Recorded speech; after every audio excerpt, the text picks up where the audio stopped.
Hello friends, ಎಲ್ಲರೂ ಹೇಗಿದ್ದೀರಾ? I hope ಎಲ್ಲರೂ ಚೆನ್ನಾಗಿದ್ದೀರಾ ಅಂತ ಭಾವಿಸ್ತಾ ನಾನು ಇವತ್ತಿನ ವಿಡಿಯೋನ ಶುರು ಮಾಡ್ತಾ ಇದ್ದೀನಿ. ಆ್ಯಕ್ಚುಲಿ ಇದು ಶುಕ್ರವಾರದ ಲಾಗ್ ಆಗಿರುತ್ತೆ.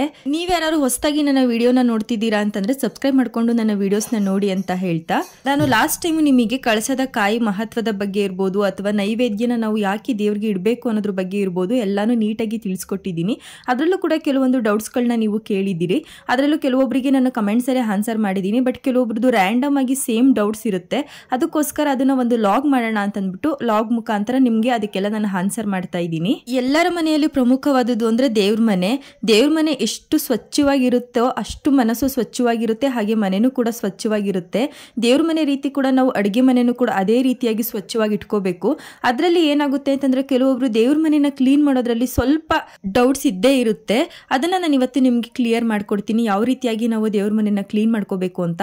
ನೀವು ಪ್ರತಿ ವಾರದಲ್ಲಿ ಯಾವ್ದಾದ್ರೂ ಒಂದು ದಿನ ಅಂದ್ರೆ ನಿಮ್ಮ ಮನೆ ವಾರ ಯಾವ್ದಾಗಿರುತ್ತೆ ಅದರಲ್ಲಿ ಯಾವ್ದಾದ್ರು ಒಂದು ದಿನ ಇಡೀ ದೇವ್ರ ಮನೆನ ನೀವು ಸ್ವಚ್ಛ ಮಾಡ್ಕೋಬೇಕಾಗುತ್ತೆ.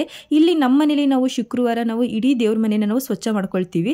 ಸ್ವಚ್ಛ ಅಂತಂದ್ರೆ ಪ್ರತಿಯೊಂದು ಫೋಟೋ ತೆಗೆದು ಪ್ರತಿಯೊಂದು ಅಲ್ಲಿರುವಂಥ ಸಾಮಗ್ರಿ ಎಲ್ಲನೂ ನಾವು ಹೊರಗಡೆ ಇಟ್ಟು ದೇವ್ರ ಮನೆ ಫುಲ್ಲು ನೀಟಾಗಿ ಕ್ಲೀನ್ ಮಾಡಿಕೊಂಡು ಮತ್ತೆ ಅದನ್ನು ಪುನಃ ಜೋಡಿಸೋ ರೀತಿ ಆ ರೀತಿಯಾಗಿ ಸ್ವಚ್ಛ ಮಾಡ್ಕೊಳ್ಳೋದ್ರಿಂದ ವಾರದಲ್ಲಿ ಒಂದು ದಿನ ದೇವ್ರ ಮನೆ ಪ್ರತಿ ವಾರನೂ ಸ್ವಚ್ಛವಾಗಿ ಕಾಣಿಸ್ತಾ ಇರುತ್ತೆ. ಒಬ್ಬೊಬ್ರು ಹಬ್ಬ ಹುಣ್ಮೆಗಳಲ್ಲಿ ಮಾತ್ರ ಮಾಡ್ತಾರೆ, ಆ ರೀತಿಯಾಗಿ ಖಂಡಿತ ಮಾಡ್ಕೋಬೇಡಿ. ಯಾಕೆ ಅಂತಂದ್ರೆ ಇವಾಗ ನಾವು ಮನುಷ್ಯರ ಮೇಲೆ ನಾವು ಕೂಡ ಎಲ್ಲ ಕ್ಲೀನ್ ಆಗ್ತಾ ಇರ್ತೀವಲ್ಲ, ಅದೇ ರೀತಿ ಅಷ್ಟೇನೆ ದೇವ್ರ ಮನೆಯೂ ಕೂಡ ನಾವು ವಾರಕ್ಕೆ ಒಂದು ದಿನ ಆದ್ರೂ ಅದರಲ್ಲಿರುವಂಥ ಎಲ್ಲ ಐಟಮ್ಸ್ನ ತೆಗೆದು ನಾವು ಕ್ಲೀನ್ ಮಾಡ್ಕೋಬೇಕಾಗುತ್ತೆ. ಕ್ಲೀನ್ ಮಾಡೋದ್ರಲ್ಲಿ ಪ್ರಮುಖವಾಗಿ ನಾವು ನಮ್ಮ ಮನೆಗೆ ಸ್ವಚ್ಛ ಮಾಡಲಿಕ್ಕೆ ಅಂತ ಅಂದ್ಬಿಟ್ಟು ಒಂದು ಬರಲು ಆ ಥರ ಎಲ್ಲ ಇಟ್ಟಿರ್ತೀವಲ್ಲ, ಆ ರೀತಿ ಬರಗಳನ್ನ ನಾವು ಯೂಸ್ ಮಾಡ್ಕೋಬಾರ್ದು. ದೇವ್ರ ಮನೆಗೆ ಅಂತಲೇ ಸಪ್ರೇಟಾಗಿ ನಾವು ಎತ್ತಿಟ್ಟಿರಬೇಕು. ಈ ಥರ ಎಲ್ಲ ಮಾರ್ಕೆಟಲ್ಲಿ ಇವಾಗ ನಾನು ಕ್ಲೀನ್ ಮಾಡ್ತಿದ್ದೀನಲ್ಲ, ಈ ಥರ ಎಲ್ಲ ಮಾರ್ಕೆಟಲ್ಲಿ ನಿಮಗೆ ಒಂದು 50 ರೂಪೀಸು ಇಲ್ಲ 80 ರೂಪೀಸಲ್ಲಿ ಸಿಕ್ಬಿಡುತ್ತೆ. ಸಪ್ರೇಟಾಗಿ ದೇವ್ರ ಮನೆಗೆ ಅಂತಲೇ ತಂದು ಇಟ್ಕೊಬಿಡಿ, ತುಂಬ ಚೆನ್ನಾಗಿ ನಾವು ಎಲ್ಲ ಕಡೆನೂ ಕ್ಲೀನ್ ಮಾಡ್ಕೋಬೋದು. ಇವಾಗ ಅದನ್ನು ಒರೆಸ್ಲಿಕ್ಕೆ ಅಂತ ಅಂದ್ಬಿಟ್ಟು ಇವಾಗ ಒಂದು ನೀರನ್ನು ರೆಡಿ ಮಾಡ್ಕೊಳ್ತಿದ್ದೀನಿ. ಅದಕ್ಕೆ ಸ್ವಲ್ಪ ಕರ್ಪೂರದ ಪೌಡರು, ಹಾಗೆ ಕಲ್ಲು ಉಪ್ಪು, ಹಾಗೆ ಸ್ವಲ್ಪ ಏನಾರ ಜಿಡ್ಡಿತ್ತು ಅಂದರೆ ಹೋಗ್ಲಿ ಅಂತ ಅಂದ್ಬಿಟ್ಟು ವಿಮ್ ಆಯಿಲ್ನ ಹಾಕೊಳ್ತಿದ್ದೀನಿ. ನೀವು ಬೇಕಾದ್ರೆ ಶಾಂಪು ಕೂಡ ಹಾಕೋಬಹುದು, ಬಟ್ ವಿಮ್ ಆಯಿಲ್ ಬೆಟರ್ ಅಂತ ಅನ್ಸುತ್ತೆ. ಯಾಕಂದರೆ ಅದರಲ್ಲಿ ನಿಂಬೆಹಣ್ಣು ಎಲ್ಲ ಇರುತ್ತಲ್ಲ, ಅದಕ್ಕೋಸ್ಕರ ನಾವು ಈ ರೀತಿಯಾಗಿ ಎಲ್ಲ ಐಟಮ್ಸ್ನ ಹಾಕೊಂಡು ದೇವ್ರ ಮನೆಯನ್ನು ಕ್ಲೀನ್ ಮಾಡೋದ್ರಿಂದ, ಅಥವಾ ಸಣ್ಣ ಸಣ್ಣ ಇರುವೆಗಳು ಬರುತ್ತೆ ನೋಡಿ, ಇವಾಗ ನಾವು ಹಣ್ಣು ಪ್ರಸಾದ ಎಲ್ಲ ಇಟ್ಟಿರ್ತೀವಿ, ಅದ್ರ ಮೇಲೆ ಏನಾರ ಸಣ್ಣ ಸಣ್ಣ ಇರುವೆಗಳಿತ್ತು ಅಂತಂದರೆ ಅಥವಾ ಏನಾದ್ರೂ ಕೊಳೆ ಎಲ್ಲ ಇತ್ತು ಅಂತಂದರೆ ತುಂಬ ಚೆನ್ನಾಗಿ ಕ್ಲೀನ್ ಆಗುತ್ತೆ. ಇವಾಗ ಇಲ್ಲಿ ನಾವು ವೈಟ್ ಮಾರ್ಬಲ್ಸ್ ಹಾಕ್ಸಿರೋದ್ರಿಂದ ಡೈಲಿ ನಾವು ಧೂಪ ಹಾಕ್ತಿರ್ತೀವಿ ಅಲ್ವಾ, ಅದ್ರ ಹೊಗೆ ಎಲ್ಲ ಗೋಡೆ ಮೇಲೆಲ್ಲ ಹಾಗೆ ಇರುತ್ತೆ. ಅದಕ್ಕೆ ವಾರದಲ್ಲಿ ಒಂದು ದಿನ ನಾವು ಈ ರೀತಿಯಾಗಿ ಪೂರ್ತಿ ಸ್ವಚ್ಛ ಮಾಡ್ಕೋಬೇಕಾಗುತ್ತೆ. ಅಂದರೆ ಏನಾದರೂ ಹೊಗೆ ಎಲ್ಲ ಏನಾದರೂ ಗೋಡೆಗೆ ಹರಡಿದ್ದಿರ್ಬೋದು, ಅಥವಾ ಏನಾದ್ರೂ ಕೆಲವೊಂದು ಇರುವೆ ಗೂಡುಗಳು ಕೂಡ ಇರುತ್ತೆ. ಇರುವೆ ಗೂಡು ಕಟ್ಟಿದ್ರೆ ದೇವ್ರ ಮನೇಲಿ ತುಂಬಾ ಒಳ್ಳೆಯದು. ಬಟ್ ಅದು ತುಂಬ ಗಲೀಜು ಮಾಡುತ್ತೆ ಅನ್ನೋದಾದರೆ ಮಾತ್ರ ನೀವು ಕ್ಲೀನ್ ಮಾಡ್ಕೊಳ್ಳಿ. ಇಲ್ಲಾಂದರೆ ಸಣ್ಣ ಸಣ್ಣದಾಗಿ ಇರುವೆ ಬರುತ್ತೆ ಅಂತಂದರೆ ತುಂಬ ಒಳ್ಳೆಯದು ಅಂತಲೇ ಹೇಳ್ಬೋದು. ನಾನು ಇವಾಗ ಅದೇ ರೀತಿಯಾಗಿ ದೇವ್ರ ಮನೆನ ಸ್ವಚ್ಛ ಮಾಡ್ಕೊಳ್ತಿದ್ದೀನಿ. ಕಂಪ್ಲೀಟಾಗಿ ಗೋಡೆ ಎಲ್ಲನೂ ಸೀಟ್ಕೊಂಡು ಎಲ್ಲನೂ ಸೀಟ್ಕೊಂಡು ನೀಟಾಗಿ ಸ್ವಚ್ಛ ಮಾಡ್ಕೋಬೇಕು ವಾರದಲ್ಲಿ ಒಂದಿನ. ಈ ಥರ ಮಾಡೋದ್ರಿಂದ ದೇವ್ರ ಮನೆ ಕೂಡ ತುಂಬಾ ಫ್ರೆಶ್ ಆಗಿರುತ್ತೆ. ಹಾಗೆ ನಾವು ಕೂಡ ಪೂಜೆ ಮಾಡಿದಾಗ ಮನಸ್ಸಿಗೆ ಮನಃಶಾಂತಿ ಅನ್ನೋದು ಜಾಸ್ತಿ ಸಿಗುತ್ತೆ ಅಂತಲೇ ಹೇಳ್ಬೋದು. ಹಾಗೆ ದೇವ್ರ ಫೋಟೋಗಳಿಗೂ ಅಷ್ಟೇನೆ ಒಬ್ಬೊಬ್ರು 15 ದಿನ ಆದರೂ ಸರಿನೇ, 1 ತಿಂಗಳಾದರೂ ಸರಿನೇ ದೇವ್ರ ಮೇಲೆ ಹಾಕಿರುವಂಥ ಕುಂಕುಮನ ತೆಗಿಯೋದೇ ಇಲ್ಲ. ಬಟ್ ನಾನು ಹೇಳೋದೇನಂತಂದರೆ ವಾರಕ್ಕೆ 1 ದಿನ ಆದ್ರೂ ನಾವು ದೇವ್ರ ಫೋಟೋ ಎಲ್ಲನೂ ಕ್ಲೀನ್ ಮಾಡಿಕೊಂಡು ಮತ್ತೆ ಹೊಸದಾಗಿ ಅರಿಶಿನ ಕುಂಕುಮನ ಹಾಕಿದ್ರೆ ತುಂಬಾ ಒಳ್ಳೆಯದು. ಹಾಗೆ ಇಲ್ಲಿ ನಾನು ಅರಿಶಿನ ಕುಂಕುಮ ಹಾಕಲಿಕ್ಕೆ ಫಸ್ಟು ಗಂಧನ ಯೂಸ್ ಮಾಡ್ತಾ ಇದ್ದೀನಿ. ಗಂಧದಲ್ಲಿ ನನಗೆ ಯಾವ ರೀತಿಯಾಗಿ ಬೇಕೋ ಆ ರೀತಿ ಬರ್ಕೊಂಡು ಅದ್ರ ಮೇಲೆ ಅರಿಶಿನ ಕುಂಕುಮ ಎಲ್ಲನೂ ಹಾಕೊಳ್ತಿದ್ದೀನಿ. ಒಬ್ಬೊಬ್ರು ಅರಿಶಿನ ಕುಂಕುಮ ಹಾಕೋಕ್ಕೆ ಆಯಿಲ್ ಕೂಡ ಯೂಸ್ ಮಾಡ್ತಾರೆ, ಅಂದರೆ ಆಯಿಲಲ್ಲಿ ಅದ್ರ ಶೇಪ್ನ ಬರೆದ್ಬಿಟ್ಟು ಅದ್ರ ಮೇಲೆ ಅರಿಶಿನ ಕುಂಕುಮನ ಹಾಕ್ತಾರೆ. ಬಟ್ ಅದಕ್ಕಿಂತ ಈ ಥರ ಗಂಧದಲ್ಲಿ ಹಾಕೋದ್ರಿಂದ ಒಂದು ವಾರನೂ ಕೂಡ ಒಂದು ಚೂರು ಕೆಳಗಡೆ ಉದ್ರದನೆ ತುಂಬಾ ಚೆನ್ನಾಗಿರುತ್ತೆ. ನಾನು ದೇವ್ರ ಫೋಟೋಗಳಿಗೂ ಅಷ್ಟೇನೆ, ಕಾಯಿಗೆ ಅಲಂಕಾರ ಮಾಡಬೇಕಾದ್ರೂ ಅಷ್ಟೇನೆ ನಾನು ಇದೇ ರೀತಿ ಗಂಧದಲ್ಲಿ ಫಸ್ಟು ಬರ್ಕೊಂಡು ಆಮೇಲೆ ನಾನು ಅದ್ರ ಮೇಲೆ ಅರಿಶಿನ ಕುಂಕುಮ ಎಲ್ಲನೂ ಹಾಕೊಳ್ತೀನಿ. ಹೆಣ್ಣು ದೇವ್ರಿಗೆ ಯಾವ ರೀತಿ ಬರೀಬೇಕು, ಗಂಡು ದೇವ್ರಿಗೆ ಯಾವ ರೀತಿ ಬರೀಬೇಕು, ನಿಮ್ಮ ಮನೆ ದೇವ್ರುಗಳಿಗೆ ಯಾವ ರೀತಿ ನೀವು ಅರಿಶಿನ ಕುಂಕುಮ ಇಕ್ತೀರಾ ಆ ರೀತಿಯಾಗಿ ಇಕ್ಕೊಳ್ಳಿ. ಯಾಕೆ ಅಂತಂದರೆ ಒಬ್ಬೊಬ್ರು ಮನೆಯಲ್ಲಿ ಅಡ್ಡನಾಮ ಇರುತ್ತೆ, ಅಂದರೆ 3 ನಾಮ, ಶಿವನ ಹೋಗ್ಲಿರ್ತಾರೆ, ಒಬ್ಬೊಬ್ರು ಮನೆಯಲ್ಲಿ ತಿರುಪತಿ ಹೋಗ್ಲಿರ್ತಾರೆ, ಬೇರೆ ಬೇರೆ ರೀತಿಯಾಗಿ ಕಲ್ಚರ್ನ ಫಾಲೋ ಮಾಡ್ತಾ ಇರ್ತೀರಲ್ವಾ, ಅದಕ್ಕೋಸ್ಕರ ನಾನು ಇದನ್ನು ಹೇಳ್ತಾ ಇದ್ದೀನಿ. ಆದಷ್ಟು ಗಂಧನ ಯೂಸ್ ಮಾಡೋದು ತುಂಬಾ ಒಳ್ಳೆಯದು, ತುಂಬಾ ನೀಟಾಗಿ ಶೇಪ್ ಕುತ್ಕೊಳ್ಳುತ್ತೆ ಅಂತಲೇ ಹೇಳ್ಬೋದು. ನಾವಿವಾಗ ವಾರದಲ್ಲಿ ಒಂದು ದಿನ ಅಂತಂದ್ರೆ ಇವಾಗ ನಾನು ಶುಕ್ರವಾರ ಮಾಡ್ತಾ ಇದ್ದೀನಿ, ಒಬ್ಬೊಬ್ರು ಸೋಮವಾರ ಕೂಡ ಕಳಸನ ತೆಗೆದು ಹೊಸ ಕಳಸ ಇಡುವಂಥ ಒಂದು ಸಂಪ್ರದಾಯ ಕೂಡ ಇಟ್ಕೊಂಡಿರ್ತಾರೆ. ಅಂದರೆ ಅವ್ರವ್ರ ಮನೇಲಿ ಕಲ್ಚರು ಯಾವ ರೀತಿಯಾಗಿ ಬಂದಿರುತ್ತೆ ಅದ್ರ ಮೇಲೆ ಡಿಪೆಂಡ್ ಆಗುತ್ತೆ. ನಮ್ಮ ಮನೇಲಿ ನಾವಿಲ್ಲಿ ಶುಕ್ರವಾರ ನಾವು ಕಳಸ ಎಲ್ಲನೂ ತೆಗೆದು ಹೊಸ ಕಳಸ ಇಡ್ತೀವಿ. ಅಂದರೆ ಇಲ್ಲಿ ನಾನು ಕಾಯಿನ ಚೇಂಜ್ ಮಾಡಲ್ಲ, ಅದರಲ್ಲಿ ಇಟ್ಟಿರುವಂಥ ನೀರನ್ನ ಮಾತ್ರ ಚೇಂಜ್ ಮಾಡ್ತೀನಿ ಅಷ್ಟೇನೆ. ನಮ್ಮ ಮನೇಲಿ ನಾವು ವರ್ಷಕ್ಕೆ ಒಂದ್ಸಲ ಅಥವಾ 8 ತಿಂಗಳಿಗೆ ಒಂದ್ಸಲ ಅಥವಾ 1.5 ವರ್ಷಕ್ಕೆ ಒಂದ್ಸಲ ಈ ರೀತಿಯಾಗಿ ನಾವು ಕಳಸದ ಕಾಯಿನ ಚೇಂಜ್ ಮಾಡೋದು. ಅದಕ್ಕೋಸ್ಕರ ಕಾಯಿನ ನಾನು ಅಲ್ಲಿ ಒಂದು ಬೋಸಿಗೆ ನೀರನ್ನ ಹಾಕ್ಬಿಟ್ಟು ಇಟ್ಟಿದ್ದೀನಿ. ನಾನು ಇದನ್ನ ಏನಾರ ಬೆಳಗ್ಗೆ ದೇವ್ರ ಮನೆ ಕ್ಲೀನ್ ಮಾಡಿದ್ವಿ ಅಂತಂದರೆ ಮತ್ತೆ ಆ ಕಾಯಿನ ನಾವು ಕಳಸಕ್ಕೆ ಇಡೋವರೆಗೂ ನಾವು ಈ ರೀತಿಯಾಗಿ ಒಂದು ಬೌಲ್ಗೆ ವಾಟರ್ನ ಹಾಕ್ಬಿಟ್ಟು ಅದ್ರ ಒಳಗಡೆ ಕಾಯಿನ ಮುಳುಗಿಸಿ ಇಟ್ಟಿರ್ತೀವಿ. ಯಾವಾಗ ನಾವು ಕಾಯಿಗೆ ಅಲಂಕಾರ ಮಾಡಬೇಕು ಅಂತ ಅನ್ಸುತ್ತೋ ಆವಾಗ ತಗೊಂಡು ಅದನ್ನ ನೀಟಾಗಿ ವಾಶ್ ಮಾಡಿಕೊಂಡು ನಾವು ಕಾಯಿಗೂ ಕೂಡ ಅಲಂಕಾರ ಮಾಡ್ತೀನಿ. ಫಸ್ಟು ಈ ಫೋಟೋಸ್ಗೆಲ್ಲ ನಾನು ಅಲಂಕಾರ ಮಾಡ್ಕೊಬಿಡ್ತೀನಿ, ಅಂತಂದ್ರೆ ಅರಿಶಿನ ಕುಂಕುಮ ಏನೇನು ಹಾಕಬೇಕು ಎಲ್ಲನೂ ಮಾಡ್ಕೊಳ್ತೀನಿ. ಒಬ್ಬೊಬ್ರು ಸೋಮವಾರ ಕೂಡ ಕಳಸನ ಚೇಂಜ್ ಮಾಡ್ಬೋದಾ ಅಂತ ಕೇಳ್ತಾರೆ. ಖಂಡಿತ ಚೇಂಜ್ ಮಾಡ್ಬೋದು. ನೀವು ಬೇಕಾದ್ರೆ ವಾರಕ್ಕೆ ಒಂದು ಕಾಯಿ ರೀತಿನೂ ಚೇಂಜ್ ಮಾಡ್ಬೋದು ಅಥವಾ 15 ದಿನಕ್ಕೆ ಒಂದು ಕಾಯಿ ರೀತಿಯಾಗಿ ಚೇಂಜ್ ಮಾಡ್ಬೋದು. ನಿಮ್ಮ ಮನೇಲಿ ಯಾವ ರೀತಿ ಸಂಪ್ರದಾಯ ಬಂದಿರುತ್ತೆ ಆ ರೀತಿಯಾಗಿ ನೀವು ಫಾಲೋ ಮಾಡ್ಕೊಂಡು ಹೋದ್ರೆ ತುಂಬಾನೇ ಒಳ್ಳೇದು. ನೀವೆಲ್ಲರೂ ಅನ್ಕೋಬಹುದು, ಅಯ್ಯೋ ಇವ್ರ ಮನೇಲಿ ಏನು ವರ್ಷಕ್ಕೊಂದ್ಸಲ ಅಂತ ಹೇಳ್ತಿದ್ದಾಳೆ, 7 ತಿಂಗಳಿಗೊಂದ್ಸಲ ಅಂತ ಹೇಳ್ತಿದ್ದಾರೆ ಅಂತ ಅಂದ್ಬಿಟ್ಟು. ಖಂಡಿತ ಹೌದು, ನಾನು ಇರೋದನ್ನೇ ಹೇಳೋದು, ಸುಮ್ಮನೆ ಎಲ್ಲ ಹೇಳ್ಬಾರ್ದು ಅಲ್ವಾ. ಇದ್ರದ್ದು ಒಂದು ಕಂಪ್ಲೀಟ್ ವಿಡಿಯೋ ಕೂಡ ಮಾಡಿದ್ದೀನಿ. ಬೇಕಾದ್ರೆ ನಾನು ಲಾಸ್ಟ್ ಎಂಡಲ್ಲಿ ನಾನು ಎಂಡ್ ಸ್ಕ್ರೀನಲ್ಲಿ ಹಾಕ್ತೀನಿ, ನೀವು ಬೇಕಾದ್ರೆ ಆ ವಿಡಿಯೋ ಕೂಡ ಹೋಗಿ ಚೆಕ್ ಮಾಡಿ ನೋಡಿ. ಯಾಕೆ ನಾನು ವರ್ಷಕ್ಕೊಂದ್ಸಲ ಕಾಯಿನ ಚೇಂಜ್ ಮಾಡ್ತೀನಿ ಅಂತ ಅಲ್ಲಿ ಕೂಡ ಕಂಪ್ಲೀಟ್ ವಿಡಿಯೋನ ಮಾಡಿದ್ದೀನಿ. ಅಲ್ಲೂ ಸಾಕಷ್ಟು ಕ್ವಶನ್ಸ್ಗಳು ಬಂದಿದೆ ನನಗೆ. ನಿಜನಾ ಇದು, ಹೌದಾ ಇದು, ನೀವು ಹೇಳ್ತಿರೋದು ಸುಳ್ಳು ಅಂತೆಲ್ಲ. ಸುಳ್ಳು ಹೇಳಿ ನಾವೇನು ಮಾಡ್ಕೋಬೇಕು ಹೇಳಿ, ನಿಜ ಹೇಳಿದ್ರೆ ಅಲ್ವಾ ಒಳ್ಳೇದು, ಅದಕ್ಕೋಸ್ಕರ ಹೇಳ್ತಿರೋದು. ನಮ್ಮ ಮನೇಲಿ ನಾವು ಸಾಮಾನ್ಯವಾಗಿ ಬರೀ 3 ಫೋಟೋ ಇಟ್ಟಿರೋದು, ಅದಕ್ಕೋಸ್ಕರ ನಮ್ಮದು ದೇವ್ರ ಮನೆ ಚಿಕ್ಕದ್ರಿಂದ ಸ್ವಲ್ಪ ಕಮ್ಮಿ ಫೋಟೋಸ್ನ ಇಟ್ಕೊಂಡಿದ್ದೀವಿ. ಹಾಗೆ ಇವಾಗ ನಾನಿಲ್ಲಿ ಕಾಯಿನ ಕೂಡ ನೀಟಾಗಿ ಕ್ಲೀನ್ ಮಾಡ್ಕೊಳ್ತಿದ್ದೀನಿ. ನೀವು ಯಾವುದೇ ಕಾಯಿ ಇರ್ಬೋದು, ಆ ಕಾಯಿನ ನೀವು ಸುಲಿದ ಮೇಲೆ ಅದನ್ನು ಈ ಥರ ನೀರಲ್ಲಿ ತೊಳ್ಕೊಬೇಕಾಗುತ್ತೆ. ಅದಕ್ಕೆ ನಾವು ಉಗುರನ್ನ ಟಚ್ ಮಾಡಬಾರ್ದು, ಯಾವುದೇ ಕಾಯಿಗಾದರೂ ಇರ್ಬೋದು. ನಮ್ಮ ಬೆರಳುಗಳ ತುದಿ ಇರುತ್ತಲ್ಲ, ಆ ಬೆರಳುಗಳ ತುದಿಯಿಂದ ನಾವು ನೀಟಾಗಿ ಉಜ್ಜಿ ನಾವು ಕಾಯಿನ ವಾಶ್ ಮಾಡ್ಕೋಬೇಕಾಗುತ್ತೆ. ಇಲ್ಲಿ ಕೆಲವೊಬ್ರು ಕಳಸನ ಚೇಂಜ್ ಮಾಡೋದ್ರಿಂದ ಈ ಥರ ಎಲ್ಲ ಪ್ರಾಬ್ಲಮ್ ಆಗಲ್ಲ. ಇಲ್ಲಿ ನಮ್ಮನೇಲಿ ನಾವು ಕಳಸ ಚೇಂಜ್ ಮಾಡಲ್ವಲ್ವಾ, ಒಂದೇ ಒಂದು ಕಾಯಿನ ನಾವು ಇಟ್ಕೊ ಬರ್ತಿರೋದ್ರಿಂದ ನಾನು ವಾರನೂ ಇದೇ ರೀತಿಯಾಗಿ ಕಾಯಿನ ನೀಟಾಗಿ ತೊಳೆದು ಮತ್ತೆ ಫಸ್ಟಿಂದ ಅರಿಶಿನ ಕುಂಕುಮ ಎಲ್ಲನೂ ಹಚ್ಚಿ ಇಡ್ತೀನಿ. ಕೆಲವೊಬ್ರು ಅನ್ಕೊಳ್ತೀರಾ ಈ ಥರ ಕಣ್ಣು ಮೂಗು ಬರೆಯೋದ್ರಿಂದ ಏನಾದರೂ ಇದೆಯಾ ಅಂತಂದ್ಬಿಟ್ಟು. ಖಂಡಿತ ಇಲ್ಲ, ಅದು ನನ್ನ ಮನಸ್ಸಿಗೆ ಒಂಥರ ಖುಷಿ ಅಂತ ಅನ್ಸುತ್ತೆ, ಅದಕ್ಕೋಸ್ಕರ ನಾನು ಬರೆಯೋದಷ್ಟೇನೆ. ನೀವು ಬೇಕಾದ್ರೆ ಈ ಥರ ಟ್ರೈ ಮಾಡಿ ನೋಡಿ, ಕಾಯಿಗೆ ಅಲಂಕಾರ ಮಾಡಿ ನೋಡಿ, ತುಂಬಾ ಚೆನ್ನಾಗಿ ಕಾಣಿಸುತ್ತೆ. ನಾವು ಮಧ್ಯದಲ್ಲಿ ಒಬ್ಬೊಬ್ರು ಏನು ಮಾಡ್ತಾರೆ ಅಂದರೆ ಮಧ್ಯದಲ್ಲಿ ಮಾತ್ರ ಕುಂಕುಮ ಇಟ್ಬಿಟ್ಟು ಕಳಸನ ಇಡ್ತಾರೆ, ಅದು ಕೂಡ ತುಂಬಾ ಚೆನ್ನಾಗಿ ಕಾಣಿಸುತ್ತೆ. ಬಟ್ ಈ ಥರ ಕಣ್ಣು ಮೂಗು ಮತ್ತು ಅರಿಶಿನ ಕುಂಕುಮ ಎಲ್ಲ ಹಾಕೋದ್ರಿಂದ ತುಂಬಾ ಹೈಲೈಟಾಗಿ ಕಾಣಿಸ್ತಿರುತ್ತೆ. ಇವಾಗ ವರಮಹಾಲಕ್ಷ್ಮಿ ಹಬ್ಬ ಬರುತ್ತೆ ಅಲ್ವಾ, ಅಲ್ಲಿ ಅವಾಗ ನೀವು ಈ ಥರ ಬರೀ ಕಾಯಿನ ಯಾರು ಇಡ್ತೀವಿ ಅಂದರೆ ಮುಖವಾಡ ಹಾಕ್ತೇನೆ ಬರೀ ಕಾಯಿನ ಯಾರು ನಾನು ಜೋಡಿಸ್ತೀನಿ ಅಂತ ಹೇಳ್ತೀರಾ, ಅವ್ರು ಈ ಥರ ಬರೆದು ಇಟ್ಟು ನೋಡಿ ಎಷ್ಟು ಚೆಂದ ಕಾಣಿಸ್ತಿರುತ್ತೆ ಗೊತ್ತಾ. ಇನ್ನು ಇವಾಗ ಹೇಗಾಗಿದೆ ಅಂತಂದರೆ ಮಾರ್ಕೆಟಲ್ಲಿ ಚಿಕ್ಕ ಕಣ್ಣು ಮೂಗು ಬಾಯಿ ಈ ಥರ ಎಲ್ಲ ಸಿಗ್ತಿದೆ. ಅದನ್ನು ಕೂಡ ನೀವು ಕಾಯಿಗೆ ಡೈರೆಕ್ಟಾಗಿ ಸ್ಟಿಕ್ ಮಾಡಿಬಿಟ್ಟು ನೀವು ಕಳಿಸ್ತಲ್ಲಿ ಇಡ್ಬೋದು. ನಾನು ಅದನ್ನು ವರಮಹಾಲಕ್ಷ್ಮಿ ಹಬ್ಬದ ಒಂದಿನ ಮಾತ್ರ ಮಾಡ್ತೀನಿ. ಇನ್ನು ಪ್ರತಿದಿನ ನಾನು ಈ ರೀತಿಯಾಗಿ ಗಂಧದಲ್ಲೇ ಫಸ್ಟು ಕಣ್ಣು ಮೂಗು ಹಣೆಬಟ್ಟು ಮತ್ತು ಅದಕ್ಕೆ ಅರಿಶಿನ ಬೆಳೆಯುವಂಥ ಜಾಗ ಅದನ್ನೆಲ್ಲನೂ ಗಂಧದಲ್ಲೇ ಬರ್ಕೊಂಡು ಅದಾದಮೇಲೆ ಅದಕ್ಕೆ ಅರಿಶಿನ ಕುಂಕುಮ ಎಲ್ಲನೂ ಇಟ್ಟು ಅಲಂಕಾರ ಮಾಡ್ಕೊಳ್ತೀನಿ. ಇದನ್ನು ಮಾಡಲಿಕ್ಕೆ ತುಂಬಾ ಪೇಷನ್ಸ್ ಬೇಕಾಗಿರುತ್ತೆ.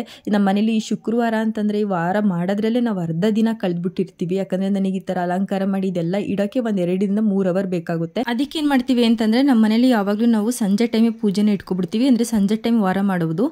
ಕೆಲವೊಬ್ರು ಅಂದ್ಕೊಳ್ತಾರೆ ಸಂಜೆ ಟೈಮು ವಾರ ಮಾಡ್ಬೋದಾ, ಬೆಳಗ್ಗೆ ಮಾಡಿದ್ರೆ ಒಳ್ಳೇದಲ್ವಾ ಅಂತಂದ್ಬಿಟ್ಟು. ನಾನು ಎಷ್ಟೊಂದು ವಿಡಿಯೋದಲ್ಲಿ ಹೇಳಿದ್ದೀನಿ, ನಾವು ಮನಸ್ಸಿಂದ ಯಾವಾಗಲೇ ಪೂಜೆ ಮಾಡಿದ್ರು ಅಷ್ಟೇ ದೇವರು ಎಕ್ಸೆಪ್ಟ್ ಮಾಡ್ಕೊಳ್ತಾರೆ ಅಂತ. ನಾನು ನನ್ನ ಹಸ್ಬೆಂಡ್ ಒಟ್ಟಿಗೆ ಪೂಜೆ ಮಾಡೋದ್ರಿಂದ ಅವ್ರು ಬರೋದು ಆಲ್ಮೋಸ್ಟ್ ಸಂಜೆ 7 ಗಂಟೆ 7:15 ಆಗುತ್ತೆ. ಅಷ್ಟೊತ್ತರೆಗೂ ದೇವ್ರ ಮನೆಯೆಲ್ಲ ಕ್ಲೀನ್ ಮಾಡ್ಕೊಂಡು ರೆಡಿ ಮಾಡಿ ಇಟ್ಟಿರ್ತೀನಿ. ಅವ್ರು ಬಂದ್ಮೇಲೆ ನಾವು ಪೂಜೆನ ಶುರು ಮಾಡ್ಕೊಳ್ಳೋದು. ಇನ್ನು ಕಳಸದ ವಿಚಾರಕ್ಕೆ ಬಂದ್ವಿ ಅಂತಂದ್ರೆ ಆದಷ್ಟು ನೀವು ಒಂದು 15 ದಿನಕ್ಕೆ ಒಂದ್ಸಲನ ಕಳಸ ಬದಲಾಯಿಸ್ಬೋದು. ಅಂದ್ರೆ ನಿಮ್ಮ ಮನೇಲಿ ಏನಾರು ಕಳಸ ಬದಲಾಯಿಸುವಂತ ಪದ್ಧತಿ ಇತ್ತು ಅಂತಂದ್ರೆ ಖಂಡಿತ ನೀವು 15 ದಿನಕ್ಕೆ ಒಂದ್ಸಲ ನೀವು ಕಳಸ ಬದಲಾಯಿಸ್ಬೋದು. ವಾರನೂ ಚೇಂಜ್ ಮಾಡ್ತೀವಿ ಅಂತಂದ್ರೆ ಖಂಡಿತ ಮಾಡ್ಕೋಬಹುದು. ಅದು ನಿಮ್ ಕನ್ವಿನಿಯೆಂಟ್ ಯಾವ ರೀತಿ ಇರುತ್ತೆ ಆ ರೀತಿಯಾಗುತ್ತೆ. ನಮ್ಮ ಮನೇಲಿ ಆ ರೀತಿ ಪದ್ಧತಿ ಇಲ್ಲದೆ ಇರೋದ್ರಿಂದ ನಾವು ವರ್ಷಕ್ಕೊಂದ್ಸಲ ಅಥವಾ ಇಲ್ಲಾಂದ್ರೆ 1 ವರ್ಷಕ್ಕೊಂದ್ಸಲ ಇಲ್ಲ ಅಥವಾ 8 ತಿಂಗಳು ಒಂದ್ಸಲ ಈ ರೀತಿಯಾಗಿ ಚೇಂಜ್ ಮಾಡ್ಕೊಳ್ತೀವಿ ಅಷ್ಟೇನೆ. ನೋಡಿ ಇವಾಗ ಎಷ್ಟು ಚೆನ್ನಾಗಿ ಕಾಣಿಸ್ತಿದ್ದೆ ಅಂತ ಅಂದ್ಬಿಟ್ಟು ಕಾಯಿ ನನಗೆ ಈ ಥರ ರೆಡಿ ಮಾಡಿ ಇಟ್ಟರೆ ಏನೋ ಒಂಥರ ಮನಸ್ಸಿಗೆ ಸಮಾಧಾನ, ಆ ದೇವಿನೇ ಬಂದು ಕೂತಿದ್ದಾಳೇನೋ ಅಂತ ಅನಿಸ್ತಾ ಇರುತ್ತೆ. ಹಾಗೆ ನೀವೆಲ್ಲರೂ ಹೇಗೆ ಕಳಸನ ಕೂರಿಸ್ತೀರಾ ಅದೇ ರೀತಿಯಾಗಿ ನಾನು ಕೂಡ ಕಳಸನ ಕೂರಿಸೋದು. ಆದಷ್ಟು ನಾವು ಕಳಸನ ಅಕ್ಕಿ ಮೇಲೆ ಇಟ್ಟರೆ ತುಂಬಾ ಒಳ್ಳೆಯದು. ಅದಕ್ಕೆ ಇವಾಗ 3 ಅಡಿ ಅಕ್ಕಿನ ಹಾಕೊಳ್ತಿದ್ದೀನಿ. ಅಂದರೆ ನಿಮ್ಮ ಕನ್ವಿನಿಯೆಂಟ್, ಒಬ್ಬೊಬ್ಬರು 3 ಇಡಿ ಹಾಕ್ತಾರೆ, ಒಬ್ಬೊಬ್ಬರು 5 ಇಡಿ ಹಾಕ್ತಾರೆ, ಒಬ್ಬೊಬ್ಬರು 9 ಇಡಿ ಹಾಕ್ತಾರೆ. ನೀವು ಯಾವ ರೀತಿಯಾಗಿ ಪದ್ಧತಿನ ನೀವು ಫಾಲೋ ಮಾಡ್ಕೊ ಬಂದಿದ್ದೀರಾ ಆ ರೀತಿಯಾಗಿ ಹಾಕೋದು. ಆಲ್ಮೋಸ್ಟ್ ಎಲ್ಲರೂ 3 ಇಡಿನೇ ಅಕ್ಕಿನ ಹಾಕೋದು. ನಾನು ಕೂಡ ಅಷ್ಟೇ 3 ಇಡಿ ಅಕ್ಕಿನ ಹಾಕೊಳ್ತೀನಿ. ಇವಾಗ ಕಳಸಕ್ಕೆ ನೀರನ್ನ ತುಂಬಿಟ್ಟು ನಾನು ಇಟ್ಟಿದ್ದೀನಿ. ಆದಷ್ಟು ನಾನು ಸ್ವಲ್ಪ ದಪ್ಪು ಬಿಂಗೆನ ಇಟ್ಕೊಂಡಿದ್ದೀನಿ. ಇದ್ರೊಳಗಡೆ ನಾವು ಮೇಯ್ನಾಗಿ ಅರಿಶಿನ ಕುಂಕುಮ ಹಾಗೆ ಒಂದು ಕಾಯಿನ್ನ ಹಾಕೋಬೇಕಾಗುತ್ತೆ. ಕಳಸದೊಳಗೆ ಇನ್ನೂ ಕೆಲವೊಂದು ಸಾಮಗ್ರಿಗಳನ್ನ ಹಾಕ್ತಾರೆ. ಬಟ್ ನಿಮ್ಗೆ ಅದನ್ನೆಲ್ಲ ಹಾಕೋಕ್ಕಾಗಲಿಲ್ಲ ಅಂತಂದರೆ ಕಂಪಲ್ಸರಿ ನೀವು ಅರಿಶಿನ ಕುಂಕುಮ ಒಂದು ಕಾಯಿನ ಖಂಡಿತ ಕಳಸದ ನೀರೊಳಗಡೆ ಹಾಕಲೇಬೇಕಾಗುತ್ತೆ. ಇವಾಗ 5 ವೀಳ್ಯದೆಲೆನ ನಾನು ಜೋಡಿಸ್ಕೊಂಡು ಕಳಸಕ್ಕೆ ಕಾಯಿನ ಇಟ್ಕೊಳ್ತಿದ್ದೀನಿ. ನಾವು ಪ್ರತಿನಿತ್ಯ ಪೂಜೆ ಮಾಡೋದ್ರಿಂದ ಏನು ಫಲ ನಮಗೆ ಸಿಗ್ಬೋದು ಅನ್ನೋದು ನಿಮ್ಗೆ ಎಲ್ಲಾದರೂ ಕ್ವಶನ್ ಇದ್ದೇ ಇರುತ್ತೆ. ಮನೇಲಿ ಏನಾದ್ರೂ ದಾರಿದ್ರ್ಯಗಳು ನಡೀತಿದ್ರೆ ಅಥವಾ ಏನಾದ್ರು ಮನಸ್ತಾಪಗಳಿದ್ರೆ, ಕೆಟ್ಟ ಆಲೋಚನೆಗಳು ಬರ್ತಿದ್ರೆ, ಅಥವಾ ಯಾವುದೇ ಕೆಲಸಕ್ಕೆ ಕೈ ಹಾಕಿದ್ರೂ ಏನೂ ಸಕ್ಸಸ್ ಆಗ್ತಿಲ್ಲ. ಆಮೇಲೆ ಒಂದ್ಸಲ ನಾವು ಕೆಲಸಕ್ಕೆ ಕೈ ಹಾಕಿರ್ತೀವಿ ಬಟ್ ಸ್ವಲ್ಪ ಹಿಂದೇಟ್ ಇಡ್ತಾ ಇರ್ತೀವಿ, ಅಂದರೆ ಅಯ್ಯೋ ಇದು ನಮ್ಮ ಕೈಲಿ ಆಗಲ್ವೇನೋ, ಇದು ನಮ್ಮ ಕೈಲಿ ಮಾಡೋಕ್ಕಾಗಲ್ವೇನೋ ಅನ್ನೋದು ನಮ್ಮ ಮನಸ್ಸಿನೊಳಗಡೆನೆ ಬಂದುಬಿಟ್ಟಿರುತ್ತೆ. ಆ ಥರ ನೆಗೆಟಿವ್ ಥಿಂಗ್ಸ್ ಅಥವಾ ನೆಗೆಟಿವ್ ಎನರ್ಜಿನ ನಾವು ಮನೆಯಿಂದ ಹೊರಗಡೆ ಹಾಕಬೇಕು ಅಂತಂದರೆ ನಾವು ಈ ಥರ ಪಾಸಿಟಿವ್ ಆಗಿ ಮನೇಲಿ ಯಾವಾಗಲೂ ಪೂಜೆ ಪುರಸ್ಕಾರ ಮಾಡ್ತಾನೆ ಇರಬೇಕಾಗುತ್ತೆ. ಯಾಕಂತಂದರೆ ನಮ್ಮ ಸುತ್ತಮುತ್ತ ಆದಷ್ಟು ಪಾಸಿಟಿವಿಟಿ ಇದ್ದಷ್ಟು ನಮಗೇನೆ ತುಂಬ ಒಳ್ಳೆಯದು. ಫಾರ್ ಎಕ್ಸಾಂಪಲ್, ಇವಾಗ ನಾವು ದೇವಸ್ಥಾನಕ್ಕೆ ಹೋದಾಗ ನಮ್ಗೆ ಎಷ್ಟು ಮನಃಶಾಂತಿ ಉಲ್ಲಾಸ ಎಲ್ಲ ಹೇಗೆ ಸಿಗುತ್ತೋ ಹಾಗೆ ಕೂಡ ನಾವು ಮನೇಲಿ ಪೂಜೆ ಮಾಡಿದಾಗಲೂ ಅಷ್ಟೇನೆ ನಮ್ಮ ಮನಸ್ಸಿಗೆ ಸಂತೋಷ ಉಲ್ಲಾಸ ಎಲ್ಲ ಆಗಬೇಕು. ಹಾಗೆ ಮನೆ ಒಳಗಡೆ ಬಂದ್ವಿ ಅಂತಂದರೆ ದೇವಸ್ಥಾನದ ಒಳಗಡೆನೆ ಬಂದಿದ್ದೀವಿ ಅನ್ನೋ ಫೀಲ್ ಆಗೋ ರೀತಿಲಿ ನಾವು ವಾರ ಪುರಸ್ಕಾರ ಮಾಡಬೇಕಾಗುತ್ತೆ.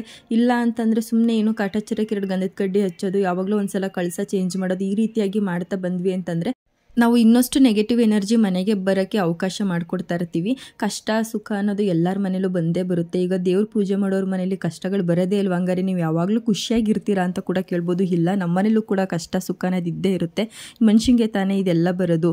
ಎಲ್ಲದೂ ಬರದೇ ಇರಬೇಕು ಅಂತಂದರೆ ಅದು ಹೇಗೆ ಸಾಧ್ಯ ಹೇಳಿ? ಆ ದೇವರಿಗೂ ಕೂಡ ಕಷ್ಟ ಅನ್ನೋದು ಕಾಡದೆ ಬಿಟ್ಟಿಲ್ಲ ಅಲ್ವಾ. ಅವ್ರವ್ರು ಮಾಡಿರೋಂಥ ಕರ್ಮಗಳನ್ನ ಅವ್ರವರೇ ಅನುಭವಿಸ್ಬೇಕಾಗುತ್ತೆ. ಬಟ್ ಈ ಪೂಜೆ ಪುರಸ್ಕಾರ ಎಲ್ಲ ಯಾಕೆ ಮಾಡೋದು ಅಂತಂದರೆ ತುಂಬ ದೊಡ್ಡದು ನಡೆಯುತ್ತೆ ನೋಡಿ. ಆ ರೀತಿ ಎಲ್ಲ ಏನು ನೆಗೆಟಿವ್ ಆಗಿ ನಡಿಬಾರ್ದು ಅನ್ನೋದಕ್ಕೋಸ್ಕರ ಮನೆಯಲ್ಲಿ ನಾವು ಯಾವಾಗಲೂ ಪ್ರತಿನಿತ್ಯ ಈ ಥರ ಪೂಜೆ ಮಾಡಬೇಕಾಗುತ್ತೆ. ಇನ್ನು ನಾವು ಹೂ ಚೇಂಜ್ ಮಾಡೋ ಒಂದು ವಿಷಯಕ್ಕೆ ಬಂದ್ವಿ ಅಂತಂದರೆ ಮನೆಯಲ್ಲಿ ವಾರದಲ್ಲಿ ನಾವು 2 ರಿಂದ 3 ದಿನ ಖಂಡಿತ ನಾವು ದೇವರಿಗೆ ಹಾಕಿರುವಂಥ ಹೂವನ್ನು ಚೇಂಜ್ ಮಾಡಬೇಕು. ನೀವು ಪ್ರತಿದಿನ ಚೇಂಜ್ ಮಾಡಿದ್ರೆ ಇನ್ನೂ ತುಂಬ ಒಳ್ಳೆಯದು ಅಂತಲೇ ಹೇಳ್ಬೋದು. ನಾನಿಲ್ಲಿ ವಾರದಲ್ಲಿ 2 ದಿನ ಮಾತ್ರ ಹೂವನ್ನು ಚೇಂಜ್ ಮಾಡ್ತೀವಿ. ಒಂದು ಶುಕ್ರವಾರ, ಇನ್ನೊಂದು ಮಂಗಳವಾರ. ಶುಕ್ರವಾರ ಇವಾಗ ನಾನು ಏನು ಹೂವನ್ನು ಮುಡಿಸಿರ್ತೀನಿ ಅದನ್ನೆಲ್ಲನೂ ತೆಗೆದ್ಬಿಟ್ಟು ನಾನು ನೆಕ್ಸ್ಟ್ ಮಂಗಳವಾರ ನಾನು ಮುಡಿಸ್ಕೊಳ್ತೀನಿ ಹೂವನ್ನು. ಮಂಗಳವಾರ ಕೂಡ ಪೂಜೆ ಮಾಡೋದು ತುಂಬಾ ಒಳ್ಳೆಯದು. ಅದನ್ನು ಕೂಡ ನಮ್ಮ ಮನೇಲಿ ನಾವು ಸ್ವಲ್ಪ ವಾರ ಥರನೇ ಮಾಡ್ತೀವಿ. ಯಾಕೆ ಮಂಗಳವಾರ ಪೂಜೆ ಮಾಡ್ತೀನಿ ಅನ್ನೋದು ಕೂಡ ನಾನು ನೆಕ್ಸ್ಟ್ ವೀಡಿಯೋದಲ್ಲಿ ಶೇರ್ ಮಾಡ್ಕೊಳ್ತೀನಿ. ಹಾಗೆ ಇವಾಗ ನಾನು ಹೂಗಳನ್ನೆಲ್ಲಾನು ಮುಡಿಸ್ಕೊಂಡು ದೇವ್ರ ಮನೇಲಿ ಯಾವ್ಯಾವ ವಸ್ತು ಪ್ರಮುಖವಾಗಿ ಇರಬೇಕು ಅಂತ ನಾನು ನಿಮ್ಮ ಜೊತೆ ಶೇರ್ ಮಾಡ್ಕೊಳ್ತೀನಿ. ನಮ್ಗೆ ಸಂಪತ್ತು ಸಮೃದ್ಧಿ ಚೆನ್ನಾಗಾಗಬೇಕು, ಮನೇಲಿ ಎಲ್ಲ ಚೆನ್ನಾಗಿರಬೇಕು ಅಂತಂದರೆ ಈ ಥರ ನೀವು ಪ್ರತಿನಿತ್ಯ ನೀವು 1-2 ಗಂಧದ ಕಡ್ಡಿಯಾರು ನೀವು ದೇವ್ರ ಮನೇಲಿ ಪೂಜೆ ಬೆಳಗ್ಗೆ ಇಡಬೇಕಾಗುತ್ತೆ. ತುಂಬಾ ಚೆನ್ನಾಗಿರುತ್ತೆ. ನಿಮಗೆ ಒಂಥರ ಪಾಸಿಟಿವ್ ಫೀಲ್ ಬರೋ ರೀತಿ ಆಗ್ತಿರುತ್ತೆ. ಒಂದು ಮನೆ ಬೆಳಗಬೇಕು, ಒಂದು ಮನೆ ಚೆನ್ನಾಗಿರಬೇಕು ಅಂತಂದರೆ ಅಲ್ಲಿ ಪ್ರತಿನಿತ್ಯ ಪೂಜೆ ನಡೀತಿರ್ಬೇಕಂತೆ. ಅದಕ್ಕೆ ಇವಾಗ ದೊಡ್ಡ ದೊಡ್ಡ ದೇವಸ್ಥಾನಗಳೆಲ್ಲ ಅಷ್ಟು ಮಟ್ಟಕ್ಕೆ ಬೆಳೆದಿರೋದು. ನಮ್ಮನೇನೂ ಕೂಡ ಒಂದು ಮಟ್ಟಕ್ಕೆ ಹೋಗಬೇಕು ಅಂತಂದರೆ ಪ್ರತಿನಿತ್ಯ ನೀವು ಪೂಜೆ ಮಾಡಲೇಬೇಕಾಗುತ್ತೆ. ಇವಾಗ ನಾನೇ ರೆಡಿ ಮಾಡಿರುವಂಥ ಹಾರನ ಹಾಕ್ಕೊಳ್ತಿದ್ದೀನಿ. ನನಗಂತೂ ಈ ಥರ ಹಾಕಿದ್ರೆ ತುಂಬಾ ಖುಷಿ.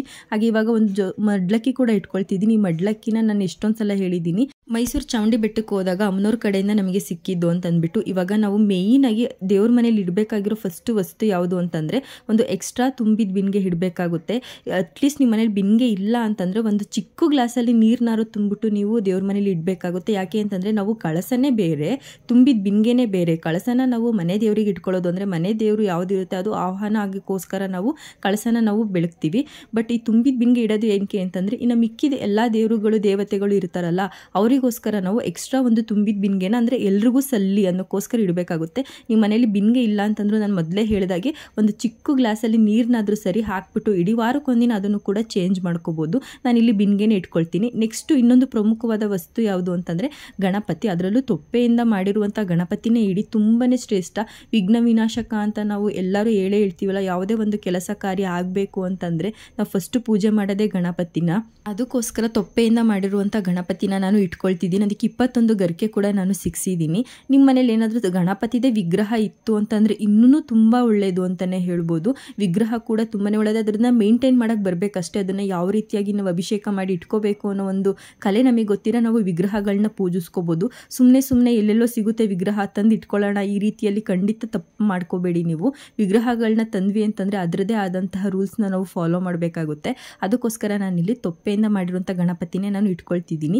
ಮೇಯ್ನಾಗಿ ಈ ತುಂಬಿದ ಬಿನ್ಗೆ ಹಾಗೆ ಗಣಪತಿನ ಇಡೋದ ಮಾತ್ರ ಮರ್ತ್ಕೋಬೇಡಿ ನೀವು. ಇವಾಗ ನನ್ನ ಹಸ್ಬೆಂಡ್ ಕೂಡ ಬಂದು ಪೂಜೆಗೆ ಎಲ್ಲಾನು ಸಿದ್ಧತೆ ಮಾಡ್ಕೊಳ್ತಿರ್ತಾರೆ. ಅಂದರೆ ಅವರು ಎಕ್ಸ್ಟ್ರಾ ಹೂಗಳನ್ನ ಸ್ವಲ್ಪ ದೇವರಿಗೆ ಮುಡಿಸ್ತಿರ್ತಾರೆ. ಅವರಿಗೆ ಅವಾಗಲೇ ಸಮಾಧಾನ ಅವ್ರ ಕೈಯಾರೆ ಒಂದು 4-5 ಹೂನಾದರೂ ಅವರು ಕಳಸಕ್ಕೆ ಮುಡಿಸ್ಲೇಬೇಕು. ಅವರು ಈ ಥರ ಹೂವೆಲ್ಲ ಮುಡಿಸೋಷ್ಟರಲ್ಲಿ ನನ್ನ ದೇವರಿಗೆ ಏನಾದರೂ ನೈವೇದ್ಯನ ಮಾಡಿಕೊಂಡು ಬರೋಕ್ಕೆ ಹೋಗಿರ್ತೀನಿ. ಆದಷ್ಟು ಸ್ವಲ್ಪ ನಾವು ಈ ಅರ್ಧ ಗಂಟೆ ಪೂಜೆ ಮಾಡೋದಿರುತ್ತೆ ನೋಡಿ, ಆ ಟೈಮಲ್ಲಿ ನಾವು ನೈವೇದ್ಯ ಮಾಡ್ಕೋಬೇಕಾಗುತ್ತೆ. ನೈವೇದ್ಯನ ನಾವು ಜಾಸ್ತಿ ಹೊತ್ತು ಕಾಯಿಸಬಾರ್ದು ಮಾಡಿಬಿಟ್ಟು, ಅದು ಯಾವುದೇ ದೇವಸ್ಥಾನಗಳಿಗೆ ಕೊಡಬೇಕಾದ್ರೂ ಅಷ್ಟೇ ನೈವೇದ್ಯಗಳನ್ನ ಜಾಸ್ತಿ ಕಾಯಿಸಬಾರ್ದು. ಆವಾಗ ತಾನೇ ಮಾಡಿ ಆವಾಗ ತಾನೇ ದೇವರಿಗೆ ಅರ್ಪಿಸಬೇಕಾಗುತ್ತೆ. ನಿಮ್ಮ ಮನೇಲಿ ಯಾವಾಗಲೂ ಲಕ್ಷ್ಮಿ ಕಳಕಳಿಯಾಗಿರಬೇಕು ಅಂತಂದರೆ ನೀವು ಈ ರೀತಿಯಾದ ಸರಳ ಪೂಜೆನ ಕೂಡ ನೀವು ಮಾಡ್ಕೋಬೋದು. ಕೆಲವೊಬ್ರು ಅಂತಾರೆ ಎಷ್ಟೊಂದು ವ್ರತ ಮಾಡಬೇಕು ಹಾಗೆ ಹೀಗೆ ಅಂತ. ಖಂಡಿತ ಆ ಥರ ಎಲ್ಲ ಏನಿಲ್ಲ. ನಾವು ಮನಸ್ಸಿಂದ ಪೂಜೆ ಮಾಡಿದ್ವಿ, ಭಕ್ತಿಯಿಂದ ಪೂಜೆ ಮಾಡಿದ್ವಿ ಅಂತಂದರೆ ಸರಳ ಪೂಜೆ ಕೂಡ ಲಕ್ಷ್ಮಿಗೆ ತುಂಬಾ ಇಷ್ಟ ಆಗುತ್ತೆ, ದೇವ್ರುಗಳಿಗೆ ತುಂಬಾ ಒಲವಾಗುತ್ತೆ ಅದ್ರ ಮೇಲೆ. ಅದಕ್ಕೋಸ್ಕರ ಹೇಳ್ತಾ ಇರೋದು ಪ್ರತಿನಿತ್ಯ ಅಥವಾ ಬೆಳಗ್ಗೆ ಅಥವಾ ಸಂಜೆ ಅಥವಾ ಬೆಳಿಗ್ಗೆ ಸಂಜೆ 2 ಟೈಮು ಕೂಡ ನೀವು ದೇವರಿಗೆ ಪೂಜೆ ಮಾಡೋದ್ರಿಂದ ತುಂಬಾ ಒಳ್ಳೆಯದು. ಐ ಥಿಂಕ್ ನಿಮ್ಗೆ ಈ ವಿಡಿಯೋಯಿಂದ ಕೆಲವೊಂದು ಮಾಹಿತಿಗಳು ನಿಮಗೆ ಸಿಕ್ಕಿದೆ ಅಂತ ಅಂದ್ಕೊಳ್ತೀನಿ. ನಿಮಗೇನಾದರೂ ಈ ವಿಡಿಯೋ ಇಷ್ಟ ಆಗಿದ್ರೆ ಒಂದು ಪುಟ್ಟು ಲೈಕ್ ಕೊಡಿ. ಹಾಗೆ ಇನ್ನೂ ಯಾರು ನನ್ನ ಚಾನಲ್ನ ಸಬ್ಸ್ಕ್ರೈಬ್ ಮಾಡ್ಕೊಂಡಿಲ್ಲ ಪ್ಲೀಸ್ ಸಬ್ಸ್ಕ್ರೈಬ್ ಮಾಡ್ಕೊಳ್ಳಿ, ಸಪೋರ್ಟ್ ಮಾಡಿ ಅಂತ ಹೇಳ್ತಾ ನೆಕ್ಸ್ಟು ಒಂದು ಹೊಸ ವಿಡಿಯೋ ಜೊತೆ ಬರ್ತೀನಿ. ಅಲ್ಲಿವರೆಗೂ ಟೇಕ್ ಕೇರ್, ಬಾಯ್.